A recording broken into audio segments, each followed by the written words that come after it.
Hello everyone, welcome back to GGN. This is part 2 for this news report today. We're going to start off where we left off. Syrian government says its forces are still strong.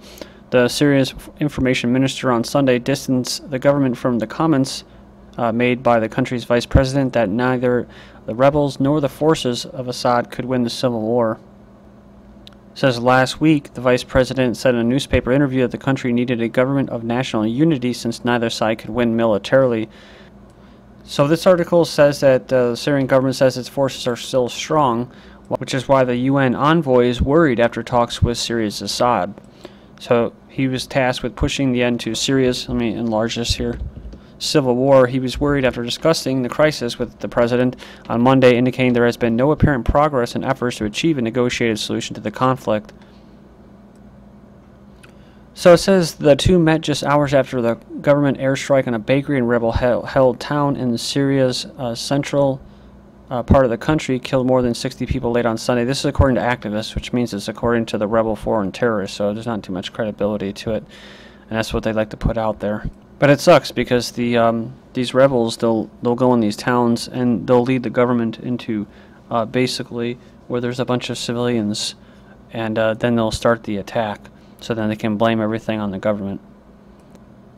Next up, Gulf Arabs decry Iran interference in the region. I had to just laugh at this article when I saw it from December 25th because the Gulf Arab states are actually funding these foreign terrorists to invade Syria and create instability until Assad steps down. So they're going to inflict bloodshed. They're going to use these civilians as, like I said, as pawns, political pawns, until the death count just piles up, the body count piles up, and they'll say, oh man, a humanitarian crisis is going on, and these guys are the ones that are actually funding it. So, but either way, the 6 U.S. allied Gulf Arab states demanded on Tuesday that Iran end what they called interference in the region, reiterating a long-held mistrust of their main rival. Yeah, part of the 2-day summit of the Saudi-led Gulf Cooperation Council, known as the GCC, which we've covered a lot here with the GGN, also urged action to halt mass killings and violations of international law in Syria. So it's the very same things that are being done by the people that they're funding. So like I said before, this is what they say. They said the concerns for millions of Syrians suffering war, homelessness, and winter cold. And also to stop the massacres and stop the severe attacks. But really what they want is they want Assad to step down, like I said, according to the Brookings Institute policy. And I've covered before about good and bad terrorists. Recently, the United States, I believe, EU, UK, Canada, most of them at least, if not all of them, have basically removed the MEK or Mujahideen from the terrorist list because they want to use them. They want to use those terrorists, just like how the U.S. helped create the Taliban. They've helped create Al-Qaeda. Just recently in Africa, they removed the ability for countries or states to be able to use child soldiers. They actually removed that in one of them, so because they want to use them. We have a comparatively similar stories being repeated in Syria. Washington has branded the Qatar-funded al-Nusra Front as a terrorist organization. They say, but why? Because they are fighting against the government of Assad together with other militants in Syria who are chiefly composed of foreign mercenaries. The former are considered terrorists simply because they had, to a large extent, fly in the face of Washington's policies in Syria. So it is Washington or the U.S.-led West which decides who is a terrorist and who is not. And that's the thing, they're going to blame it all on this group. They're not going to blame it on these Al-Qaeda-linked groups. They're going to blame it on, well, they're an Al-Qaeda-linked group, but they put them on the terrorist list just recently, but they're the ones that are going to take all the blame because there's different factions of these terrorists that the West is backing. Iran launches week-long Straits of Hormuz naval drill on Friday next to U.S. aircraft carrier. So this happens a lot. It's not really all that big in news, but it just provides the template for a false flag type of attack. So it also says, is making sure, a way of making sure there's no chance of escalation. The carrier Stennis, shown as a U.S. naval update map courtesy of Stratford, will be right there quietly watching a remove of the Iranian Navy. So, but what it really has to do with is what? You have the Iranian media reporting that there's been another Stuxnet-based attempt to cripple Iranian infrastructure, so they stopped it. But what is it going to do? It's going to increase oil prices, because right now oil prices have been lower, so it's good for both parties. Good for business, right? Like Russia, when they talk, and then they do all these arms deals and stuff like that, and then just sitting there letting basically Assad's government to go down. For some reason, they're able to stay going, but they're not going to really get much help. That's why I don't put much credibility into the Russian forces. They're handling chemical weapons or sending troops to help Syria's government. I just don't see that happening. Egypt constitution passes with 63% saying yes. So it says nearly 2 years after Mubarak resignation, Egypt has a constitution. It says the commission threw out votes from polling stations where evidence of fraud was found, but it did not significantly change the final result. And for whatever it's worth, it will give the Shura Council, the upper house of Parliament, significant power for the first time since they were elected. The U.S. Army teams are going to be going to Africa. They say as terror threat grows, so they got to have the reason for it, that it's not business. Well, then they create the terror threat. That's part of the business.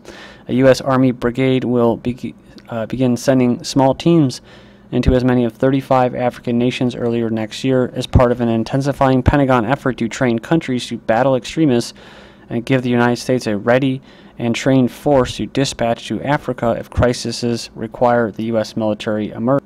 Because it's just interesting, because you hear about all these drawdowns, like they did in Iraq and Afghanistan. They keep trumping that up. But I just covered an article where they said they're not just doing the Asia pivot, but they're also what? They're going to maintain a strong U.S. presence in the Middle East, military presence in the Middle East, and then here you go talking about Africa. So they're going to be a lot of places still. And then let's not forget about the bulking up of embassies with Marines, and then of course beefing up special forces and those types of operations. Vultures cash in on Africa's mineral wealth. So the editors of Straits say Africans benefiting from their natural wealth is rarely seen. As most times they sell or lease their mines for a short-term profit. There is still much colonial rule in Africa, even if there is a black face running the government. The diamonds and the rare earth minerals still seem to end up in Antwerp, and it says nothing has changed. Look at what's happened in South Africa as miners are being shot down in cold blood. London operated the mine, and their business is listed on the London Stock Exchange. They ask the question of, will Africans begin to exploit themselves or mutually benefit from their wealth? This article seems to paint the picture that there is still unexploited wealth in Africa, but the carcass of Africa has been picked clean down to the bone marrow. Did someone miss something? Asked Michael Vale. Netanyahu of Israel has an election pledge, which is more settlement expansion in the next 4 years. The repeated expansion of settlements in the occupied West Bank has been part of the aim at splitting or spiting the Palestinians, in part spiting the international community, but mostly it seems about winning votes. He promised to expand the settlements over the next 4 years despite international pressure, insisting it was vital to Israel's security interests to do so. With the ruling Likud Netanyahu's leadership, sorry if I messed that up, calling for their platform to overly abandon calls for two-state solution, expanding deeper and more intensely into the West Bank seems to be the list of the centerpieces issue. The Gaza war was initially supposed to be the campaign's focus, but it took back seat when early polling suggests that the Israeli public, sold on the idea of war for its own sake, was not happy that the government negotiated a truce.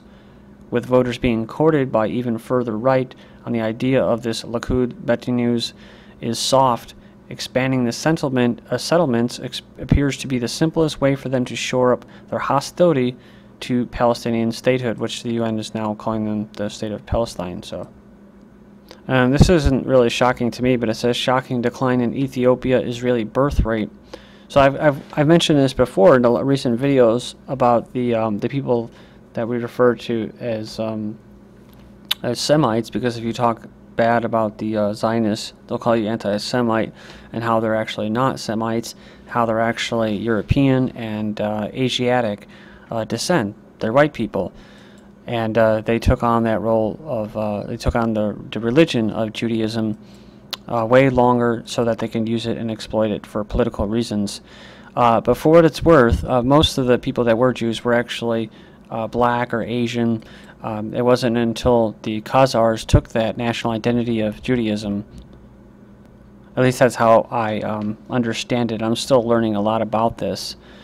But it says Jewish Ethiopian women were given contraceptive injections before immigrating to Israel and after arrival. The result, a 50% decline in the birth rate and a missing generation of Ethiopian children. I only mention that because the main Zionist groups or factions that live in the quote Jewish state are pretty damn racist. I hate using that word racist, but they're supremacists and they are racist. And this is the type of stuff that they do. Then we have Indian Jews from Lost Tribe moved to Israel from the 24th of December. Dozens of Jews who claim to be the descendants of the lost biblical Jewish tribe emigrated to Israel on Monday from their village in northeastern India. So that's one of the things I was talking about. They claim to be one of the lost tribes of Israel, the Zionists, and apparently, from what I've learned, that they're not, that they're a lie. So if there's any other groups of people that would actually qualify for this, going to the quote Holy Land, and that I guess it would be some of these other groups. So it says here that the Manashi, however you pronounce that, it says they are descended from the Jews banished from ancient Israel to India in the 8th century BC. Israeli chief rabbi recognized them as a lost tribe in 2005, and about 1,700 moved to Israel over the next 2 years before the government stopped giving them visas. Israel recently reversed that policy, agreeing to let the remaining 7,200 immigrate. Yeah, increase the defense forces, right? Not all Israelis think that the Banashi qualify as Jews. That's interesting. And some suspect that they are simply fleeing poverty in India. Former Interior Ministry said that they were not linked to the Jewish people. He also charged that Israeli settlers were using them to strengthen Israel's claims to the West Bank. Just deranged and evil. I made a comment on Twitter last week. I said, is it just that, people of color are evil when they go and shoot somebody and white guys are just crazy? And I didn't mean it in a pejorative way. What I meant to say was that, listen, people can be mentally ill across the spectrum. People can also be evil across the spectrum. Why are we only ascribing certain kinds of words to certain kinds of people? So I really take your point, and that's very true. And also it's about the fear of not having enough guns if the brown people or the black people rise up and come and get you. People make bad choices too. All right, we're going to switch to gun control and what's going on with this post-Sandy PSYOP. Remember this video I just did last week? It was one of the last sets of videos I did before the Christmas break, which was whites targeted over MK Ultra Patsy, along with useful idiots, hardened brainwashing camps. Of course, I'm talking about schools where your kids are indoctrinated into statism and to love the police state and stuff like that. And that's exactly what you're seeing now. Apparently, this is the same individual who called for the imprisonment of filmmaker Sam Basile. Of course, he had different names. He was basically a Zionist that was there to pit Christians against Muslims, but mostly to be the blame for why the Libyan embassy and that was attacked, and the diplomat Stevens was killed. So, when in reality, basically the people that were protesting, they never even saw the film before that. They were just given that reason. But this is the thing. Should someone be imprisoned for that? No, I don't think that they should. That's part of the free speech, right? And it's interesting because like I just talked about how you see all these, quote, right-wing conservatives and stuff like that all of a sudden acting like a bunch of Bolsheviks or something, right? So they wanted to deport Piers Morgan. I think just this guy, he's a real turd bag for saying what he says. Let him say what he's going to say. He made himself look like an asswipe. But no, the right wants to deport him, stop Piers Morgan from being deported back to the UK from America. So the UK's signed their own petition saying that once we got rid of him, why should we have to suffer again? The Americans wanted him, so they should put up with him. We washed our hands of him long time ago. Then we have Israel rejects NRA claim that Jewish state proves that the U.S. needs more guns. I heard this last week. I remember mentioning this about how conservatives and stuff like that were saying that, oh, Israel's a good model. They have security guards and arms in their school, arm their teachers. It says Israeli policy on issuing guns is restrictive, and armed guards at its schools are meant to stop the terrorists. They're talking about the people that are that are not happy about having their land seized from them and colonized by the Israeli Zionists. Not crazed or disgruntled gunmen, experts said on Monday, rejecting claims by America's top gun lobby that Israel serves as proof for its philosophy that the U.S. needs more weapons, not fewer. But most of these shootings take place in gun-free zones, such as a Colorado shooting in the theater, schools, and malls like in Oregon. Thank you.